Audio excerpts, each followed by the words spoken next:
meeting is being recorded. Okay, so we're back again, and just a note up front, I just switched from the Zoom app to run in browser. I'm having all kinds of weird problems today, so hopefully this will be viewable by the time we're done. So the usual reminder is if you look at the bottom of the YouTube video under the description, expand that out, look at it. It will have the index of today's meeting, and then there's a link that takes you out to the composite index, which has several years of our indexed meetings. And then there'll also be a link to our YouTube page that has the YouTube videos on it, and those you can use those two together. And then there's also a link to the original ROS Agriculture index that I started, and I think there's a link to the Slack channel, and there's a couple other things I never remember what they are. But that's, if you go dig through that, you can see what's there. So I was trying to decide what I was going to talk about today. Let's start with the fact that I wanted to connect some things up. I've got, here's those boards I've shown before. It's a breakout board for, this is the universal breakout board. This is my video. Yeah, it's the right direction. So anyway, this happens to have an ESP32 plugged into it. And then I've got one laying here somewhere that's got the... This one happens to have a, let's see, this is a Arduino Nano board plugged into it. This is the narrow chip, the 0.6 of an inch wide, and this one is a 1 inch wide chip, and they've got the pin set up so you can make that work. So anyway, I wanted to specifically get something that gave me the pins. So every pin on the chip comes out to, you got these rows of pins here, and the yellow pin is connected from here directly to the pin on the processor socket, and then it's got a row of black pins that are grounds and a row of red pins. Row of red pins, and down the bottom you can select if that wants to be 5 volts or 3.3 volts. So my whole point was I was going to try to get so I just hook everything in with these jumper wires. And I had a case where I wanted to hook up a switch and then run about 3 feet of wire and plug it into something. And I thought, well, at one end, the switch already has header pins on it, and the other end I could plug directly into a board like this. And I started looking at that and thought, well, I think the longest jumper wires I have are like, I think they're 8 inches long, and that wasn't long enough. I could have spliced them together, or where do they go? I just had them laying right here. Or you could do like, I've done this in the past where you just take your jumper wires and say originally it was like that. And I just cut it in half, and then you can solder that on, to put wires in between to extend it. And that's a lot of screwing around, and then you have to put heat shrink on it or tape or something.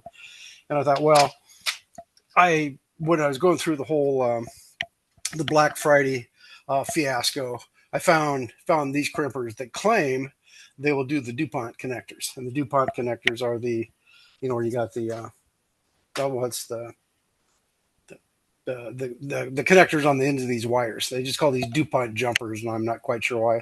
Maybe as I dig through, I'll figure out what that is. But anyway, you can. Now I forgot what I was going to say. So I wanted to be able to make these myself, and if you go out on Amazon, you can get a box of the housings. And this has multiple size housing, anywhere from a single one, and you get a single by 2, single by 3, up through a single by 6, and then it's got the double one, so you can get a double one would be the same as a 1 by 2, or you can get a 2 by 3, 2 by 4, up through a 2 by 6. So you just pick the one you want and build your, custom build the connector, and then it comes with the in here, which they were over here. These happen to be the male pins, and then I've got the female pins we're laying. Oh, everything's lost again already. Anyway, so they give you male pins and female pins with it. So I already had the pins, and I just wanted to create my own. So I bought this thinking this was going to solve my problems by buying this crimper, and it looks like it's a real nice industrial looking thing, and seems like it should do the job, but I cannot figure out how to make it work. I put the wires in, and the first one I did, I think I put it in. I put the terminal in, then I couldn't get the wire to go in because the insulation was too big. And I played around some more and finally got it to crimp. I pulled it out and the thing just fell off. So that didn't really solve my problem. So I did another one, and I wiggled it around, got it where I thought I wanted it, and I crimped it, and it smashed in the entire pin. So that was totally useless. So I lost patience very quickly with that. And I was trying to look on the internet. I think I was on YouTube looking for something. I couldn't find anybody saying, here's how you do this. And yes, it does indeed work. So here's another example of one this happened to be some Ethernet wire. And there is a pin on that orange one. I got that crimped on. This, I think, is the one that I smashed. And by the time it's done, it smashed the pin completely. So it won't go in the housing and won't go in a pin. So that makes that worthless. So I thought, because you can always you can always buy these just going on Amazon, and you can buy these in 10 centimeter and 20 centimeter up through very long ones. And you can get one, this happens to be female to female. You can get a kit that has, say you get the 20 centimeter long, and you get one block like this that has female to female, another block that has male to male, another block that has male to female. So that gives you all your combinations. And you can either get these, you can go somewhere else and get ones that are 10 centimeters long, so that's 4 inches long. This happens to be 8 inches. And then you can get kits that have, three of the long ones and 3 of the short ones. So you can pick and choose and get all that stuff. And I didn't have any long ones, so I ordered up one that I wanted something about. I figured, well, if I get something about 3 feet long, it'll work. So this happens to be a 1 meter cable, and it just has the connectors or the terminals. The terminals are pre-crimped on there. I haven't looked at them yet to see if they're all going to work or not, but it's got the pre-crimped terminals. So then you just go to your box of housings and pick out what you want to finish the cable off. You plug those in, and just like the other ones, you just take the wires. See, if I typically will take the first 3 wires, so it gives me a red. This is red, black, and brown, and the other ones I get has a red and an orange and a brown. So it's got an extra black one on the end here. So I might just strip that one off and then just have an extra 3-foot jumper wire kicking around. And I'll have the 3 connected together of the colors that match what I want at the moment. So again, just like the short one, you just strip off as many as you want and hook them up, and hopefully that will solve all your problems. So that's probably all I have to say about that. I'll try that out. There's no reason why that shouldn't work. I should be able to hook it up to header pins at both ends and make that work. And I probably could have ordered it with male on one end and female on the other end, or you can get just a little short. If I had everything organized here, you can get it just a short one. Get a cable this long, and you can order it with male on one end and female on the other end. So you could use it as an adapter. So you could use that to convert from male to female, kind of like the version of the gender changer back when they had RS-232 and you had to buy a gender changer. Well, that you could do the same thing. So I could have my long cable that's female to female, and then add just a short one that's male to female, and that way I can change the gender at one end by doing that. So anyway, I ran into that. I was frustrated because I couldn't get that to work, and ordered up this other stuff. So I'll try that and see what's my next hurdle to get that to work. So the next thing I was playing with, at one point I bought some of those. I think it's I never get this. I think it's an HDT22 is what they are. So those white modules on there, that's a humidity and a temperature sensor in one module. It's got 3 pins on it, so you put on your power and your ground, and it's got one data line, and then the data line is just a digital line. That's what those orange wires are. So I've got 4 separate pins on an Arduino Nano, and I got 4 modules plugged in. And then I also added up here, there's just one of the little Dallas. Of course, that's not going to show, is it? The thing that looks like a transistor there, that's a Dallas 1-wire temperature sensor. And I put that on simply because those I know they work, and they're factory calibrated, and they seem to work. Now it turns out the ones that's the humidity sensors, I'll show you a chart or a graph in a second here, and they claim they're factory calibrated, but I don't know how well you should expect the humidity to work, and the temperatures on those are really not. as close as I'd like to see them if I wanted to trust it. You know, hook it up and says it's 30 degrees C. Is it really that, or is it really 34? Is it really 28 or something else? So with the Dallas sensor on there, I can, you know, say to read the room temperature. You know, whatever comes off there, I'll say that's close enough to be usable. So let's see. I put that together, and so one of the things was I plugged one of those modules into an Arduino Nano, just pulled up somebody's code and put it on. I think it's using the Adafruit HDT22 driver, the library for it, and it pulled up and it seemed to be working. And it was giving me a temperature and humidity, and that's, you know, if that's all the farther I wanted to go, that'd be great. But then I played with it some more and stripped off all the extra text and stuff because I just wanted on one line where it's putting out. I wanted it so it'd put out humidity and temperature for a module, and then be able to just put that out as a string of text, and then log that or plot that or whatever. And I kept thinking, well, I wonder if I can get more than one module to run on a processor. And I was thinking you could, you know, write a loop that says, well, use this pin and then do the whole sensor thing, and then come back around the loop and say change the pin to the next one and go through the whole loop again. I looked it up and said, oh, you just reinstantiate your the driver. So you say something like HDT, and then you say HDT22 pin 2 something, and you basically just create, like in my case, I wanted 4 separate things. I think they refer to it as you instantiate the class multiple times, is the terminology they used. And if I think about it here, I'll just pull this up ahead of time, and this may or may not work. I can just, you know, quickly point at the code and say, yeah, this is what does the magic. So I put them all together, and it was late at night, and I thought, well, but I really should get this running at night. That way I can run it all night and see what it does.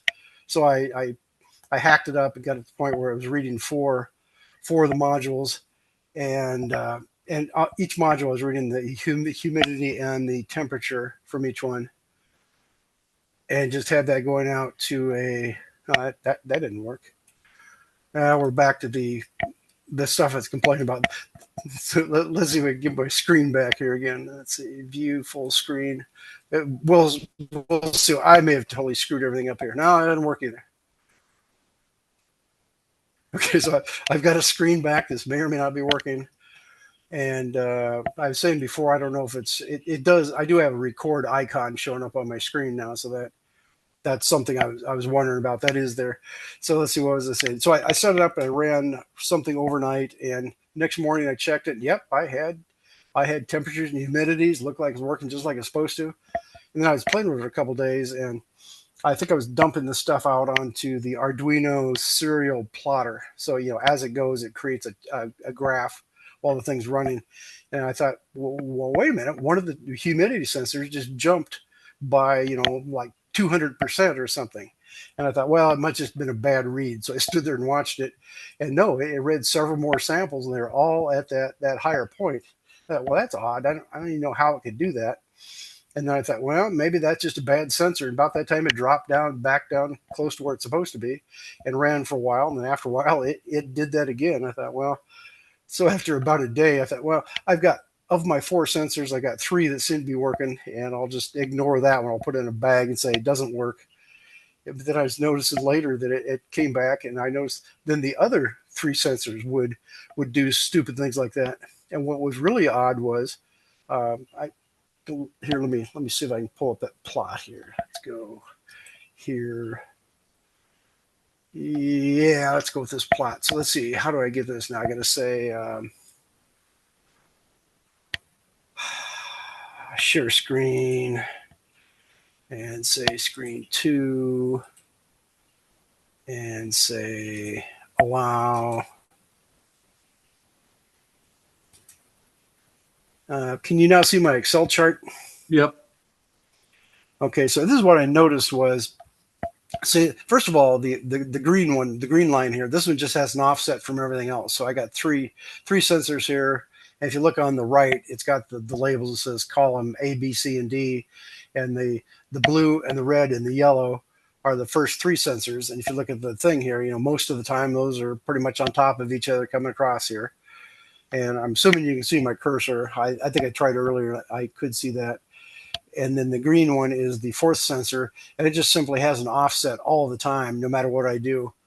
And the other odd thing was, at this point, see, it starts off, and there's what, about a 1% a relative humidity difference between those two. And then for some reason, all of a sudden, bam, the yellow one drops down here. And then it comes back. It comes back and forth several times, and then it does it again, and over here. Then the blue one starts doing that, and then the yellow one starts doing that, and the orange one starts doing that, and then out here, then the green one starts doing that, and is bouncing up and down. And I was thinking, well, maybe it's a bad read, but the whether you're up here or down here, the basically the pattern of this, I've got some others that show it better somewhere, but basically the curve of this thing matches the same. So it's the same data, it's just offset. And I cannot figure out what's doing that. And I played with that for quite a while and tried lots of different things. And I had some theories, like I should just throw out the library that they told me to use and go to somebody else's library and see what that does. Or I could try a different processor module. Instead of using the Arduino. I've got another Arduino Nano laying here that's a different variety or different version. I could just pop that in and reprogram it, see if that fixes it. And then I thought, well, if I just load a totally different driver, that might help. And I went through a lot of stuff that, well, maybe it's timing, all kinds of funny things. And the only thing I can think of that if this is, see, it's, if you look at this chart where it's coming along, the red, green, or the blue, orange, and yellow are coming along on top of each other, and then all of a sudden it just adds some weird offset to it. The only thing I can think of there, it would be flipping a bit out in the middle of the message that's coming back, and that way it's, it still looks like a valid number, but it's off by some amount. And I don't remember what else I did. And then finally, I was going to go to bed one night. I thought, let me fire it up and let it run all night again. I thought I got way too many plots here. It's down on the bottom, the plot, the purple one here, that's the Dallas temperature sensor, and that's the one that I would trust without doing an extra screwing around. And all the other numbers here are the temperatures being read from those uh, humidity modules. And it looks like they're all within like 1 degree of each other, so it's probably close enough for most stuff I'd want to do. But I can just trust the purple one better. But I just have way too many lines to look at here, so I just went through the code and said, turn off. Don't read the temperature on the 4 modules, but still read the humidity from each one, and then read the Dallas one. And an example of that is, here's what I ran last night. And here it shows the purple one is the Dallas sensor.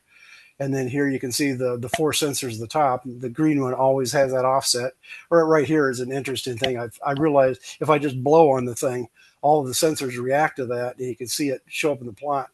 And then over here, this was actually in the middle of the night. And if you just walk past the thing, it gives you enough airflow that it seems to change things. So this ran all night. I got up this morning and turned off, and I don't see it doing anything stupid. So it looks like after I stopped reading the temperatures, the humidity values, it seemed to fix those. So I think for like 2 days now, I don't have the problem. The problem has not come back. So that might be the answer. I don't know why it's doing that, but back to the point here. So up here is the four humidity values, the B, C, D, and E. Those are the humidities. And then the 25.56 column F, that's the Dallas temperature sensor. And then I create this on the Arduino and send this line of text back to my computer that's running a Python script. And then it adds this timestamp on. It just says, give me the current time, and append it to it and write this to a file. So that basically is giving me what I want to know. So if I wanted to know right here at this point, where that was, I should be able to go down the thing here and find out at what time it was. In fact, I wrote down in my note here, it says at 1:12, I breathed on the sensor. So we come down here to time. Let's see, this should be live. So it's at 0:17. So you come down here. So down here around 1:12, we can see it's coming along. It's say 28.7, and then right here it jumps up to 30.6. It goes 30.1. So right there, that's what I wrote it down. So technically now I got a timestamp on there. I can go back to the go back to the file and find out, what was happening at that time. And previous to that, I'm just putting out samples like once a second or once every 10 seconds, and they're not really even, but still, this just adds one more thing by adding the timestamp on there. I can tell when it was happening. And I haven't done like Al has done and moved my timestamp out to my microcontroller. And that seems like a good thing to do. And then if I can figure out a way so it comes out exactly, say, on a second reading or whatever, that would be something to add. But so anyway, the problem is, so my problem has gone away, and I don't know why. I don't know why it was there in the first place. Because if we look at the other one, because this becomes totally unusable if you can't trust any of your sensors, because a one time is reading. So probably these two are normal. This is where they normally should be, but then it drops down by, what's that, 23 to 19, 20. That's about, three. I don't know what percentage that is, but it's about 3 degrees of relative humidity. It just shifts the whole thing down. So it's normally running here and then jumps down here. And I suppose you could try to figure out how to track that, but you shouldn't have to. It should just work. And I've got some other plots that are much more dramatic than this. But the other problem was I was running the Arduino serial plotter, and it just puts the stuff on the screen. And I thought, okay, when it's done, I'll just do a print screen. Well, it turns out the print screen between this Linux computer and my other Linux computer worked differently. So I screwed around until it finally flashed and clicked, and okay, that's saved. And then I started up another one. When I got done with that one, I thought, okay, let me go figure out how to do that. And it turns out neither one of them saved where it was supposed to. So I'd lost both of those plots that I'd run for 6 to 12 hours because I didn't look ahead of time how to do that. And I looked as, you can start up the screen capture program, and then you point to the window you want, say capture, and it says what do you want to save in pictures, and you say yes. So it became more complicated to do that. But anyway, I lost some of those plots. Those are the ones I was noticing when I first saw that it was jumping around and doing funny things. And I thought, well, as long as the other three sensors are okay, and about then, boom, they pulled one of these where they're coming along, and all of a sudden they jumped up like that.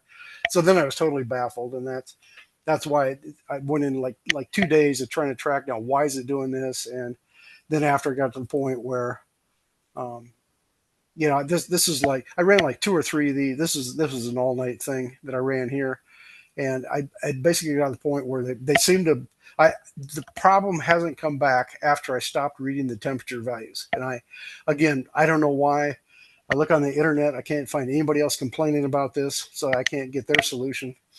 So that's kind of where I'm at with that. I can get this stuff and send it out. Right now, I just have this little board plugged into a laptop running Linux, and so I'm not using the Wi-Fi. So I want to replace this board with an ESP32, and then have the Wi-Fi connect and be able to send it from, say, one side of the house to the other and have it log the data. So that's kind of where that whole project is going. So maybe the next time I will figure out some more stuff here, and maybe I can track down either why the temperatures, the humidity sensors are acting stupid, and maybe I can figure out how to get these crimpers to work. And maybe if I just pull some old crappy crimpers out of a box, I got a whole box of crimpers for various things. Maybe I can get something that'll do the job. So let's see. Assume. Let's see. Let's do this. Let's do this. And it says you're screen sharing, and my outgoing looks like that. So okay.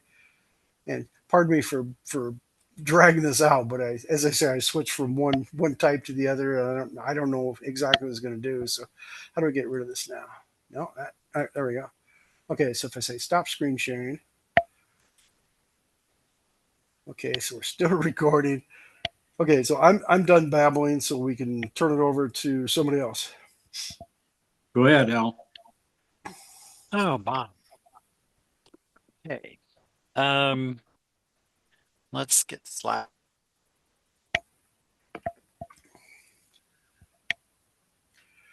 You seem to be frozen up there. How do I pause this?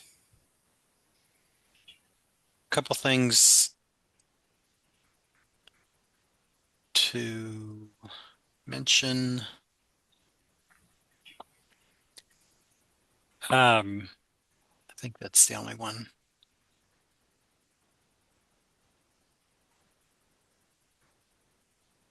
Nope, that was last week.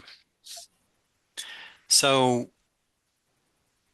at the moment, I happen to be physically in Texas. I'm trying to get my base station set up so I can test my RTK ability with my equipment using this ComNav GPS.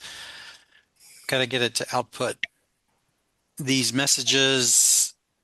To sort of cut to the chase, I do have it running. This is what the base station looks like. It's a GPS.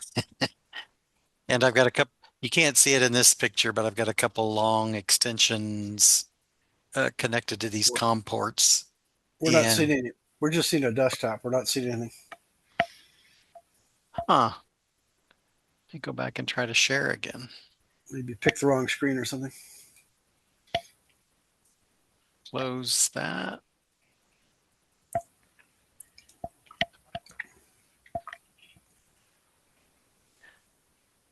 Come on, Zoom.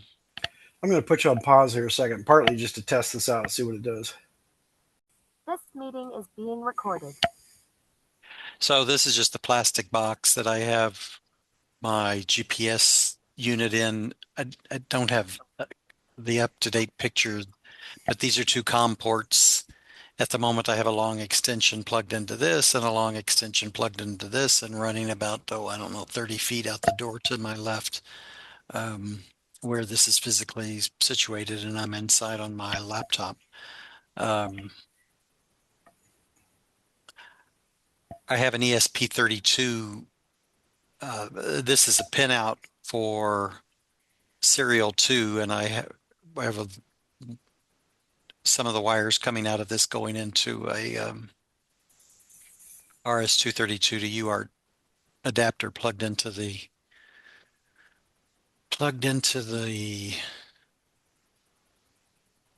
GPS, which is what one of these looks like, and you can see my dodgy soldering skills to get that to work. And this is output from my ESP32. It's web, it's posting a web page at this IP address that it's gotten, and it's showing me that I've got these messages configured, and it's showing me the serial data. It's not the actual binary serial data, it's just a representation that it's being sent. So now I got to get that binary data into my GPS, and I had the first version of that software running, but I'm not getting RTK fix yet. So for some reason, my ESP32 is rejecting the connection. So when my RPi tries to access port 6001 at this IP address, the ESP is rejecting that connection. So that's my current problem statement, is to figure out why my ESP32 is not accepting that TCP connection. So that's where I'm at, trying to build my second base station using a combination of ESP32 and a old ComNav GPS.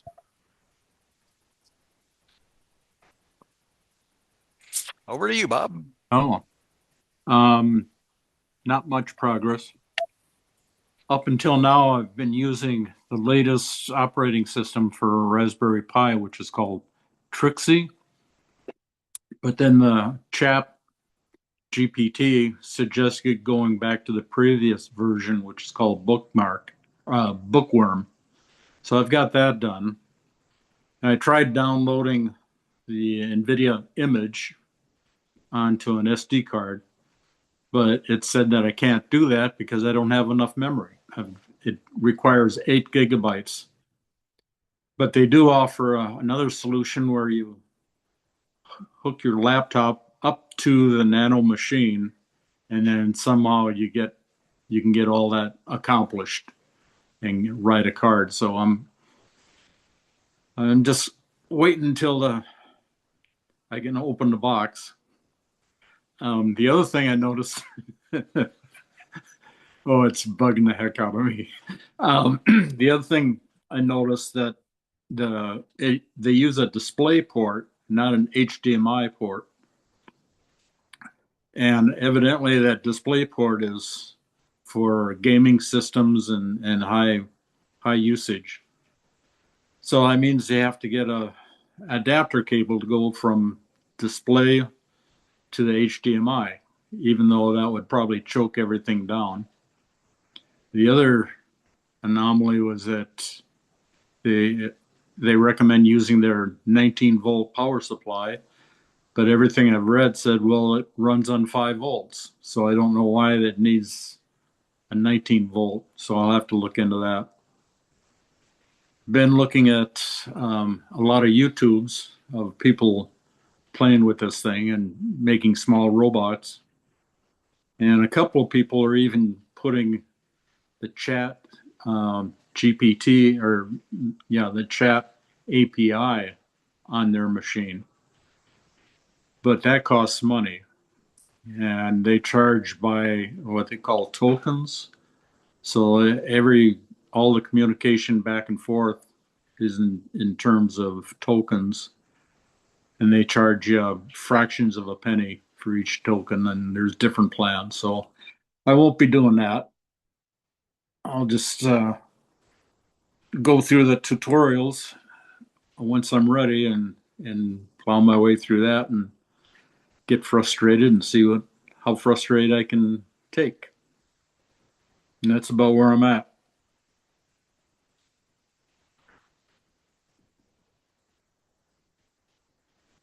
I was just doing a quick search on. Do you really want to be confused for the next how many days before Christmas? What is it, 7 Yeah, go days? ahead. Um, have you ever heard of Docker containers? Yes. Oh boy. I was looking for a YouTube video that would show how to create a Docker container that emulates a Jetson Nano. Oh, okay. So you could have a virtual Nano while you're waiting for your physical Nano to pop out of the box. Oh, so I can spend the next 2 weeks pulling my hair all over that one and wait for the next one. Before I said anything, I asked, do you want to be confused for the next 7 or 8 days? I haven't found anything yet, but it is. I'm sure somebody has created a Docker container that emulates a Jetson Nano. Yeah, imagine there is. You just have to keep looking. Um, Docker Linux multi-architecture. That one doesn't look very good. So I've got a couple here. I'll send them to you later, just if you want to be tortured. Well, that all sounds fun and interesting, personally. Like I said before, I do think that, I mean, it's a couple, $200 or $300, but Yeah. the notion of combining the Raspberry Pi, for me, combining the Raspberry Pi and the Teensy, although I'm not going to go chase that rabbit right now, that is an interesting concept. Good. Well, we'll see. We'll see how bad I can screw it up. But it runs Linux. I mean, Yeah. it's your intent to run Linux on the thing, Right. right? Yeah, everything is Linux. It's the Raspberry Pi operating system is Linux, and the Nano is running on a version of Linux. So, but then they've got all their fancy other analytic programs and stuff that are really confusing. Generative AI, and well, do I really need that? Or Keep it simple, Bob. That'd be yeah, my advice. I just Just get it. want to be able to see it from the comfort of my chair. Well, start with controlling a servo and then add your camera and see how you do. Yeah. That'd be my vote.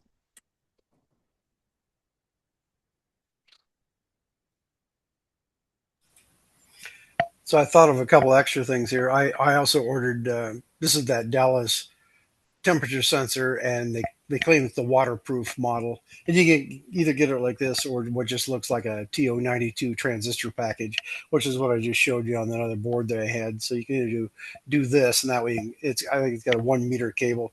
So when I was doing my refrigerator, I had 3 of these, because you just wire these things in parallel. And you have to have one pull-up resistor, and then you just have one single pin on your processor to talk to these things. And I wanted to monitor my heating system. I've got some baseboard water radiators. I just wanted to stick this down. I don't know how hot those get. I guess I'll find out when I stick one of these in. And I can't even think what the range on this is. So it's a good chance it's going to peg out at when the thing's on, but I'll have to try that and see. And the other thing was, I was saying, on the Arduino stuff. Let me see if I can figure this out. Share screen, select screen 2, and allow that. Share screen. So let me drag this over here. So here is the, as I was saying, if you want to run multiple humidity sensors, basically you load up the this DHT.H. And this happens to be the one from Adafruit. And this is the same confusion you have on all of your things with Arduino, the fact that, everybody, you'll get 4 or 5 versions of this library, and they're all called the same thing. So you have to be careful about if you've got the right one and what to do about it. So anyway, to make this work, you say include that library. And then this is the Dallas thing. And this is the Dallas stuff. And then down here, so you have to say define DHT22 pin, and I just made them A, B, C, and D since I wanted 4 of them. And you tell it which pin you've got it wired to on the thing. And then here's that thing where they say just instantiate the class multiple times. So you just say, I created a DHT22A, and you tell it which pin to use. You define up here, and the type is a DHT22. So that once you do that, then you do a begin on each one of those. So each one is started up and talking. And then your loop, you just simply say, go out and you say, read humidity A from DH22A, and you do a read humidity, and it puts it into this variable. So you just create the variables for all 4 of those.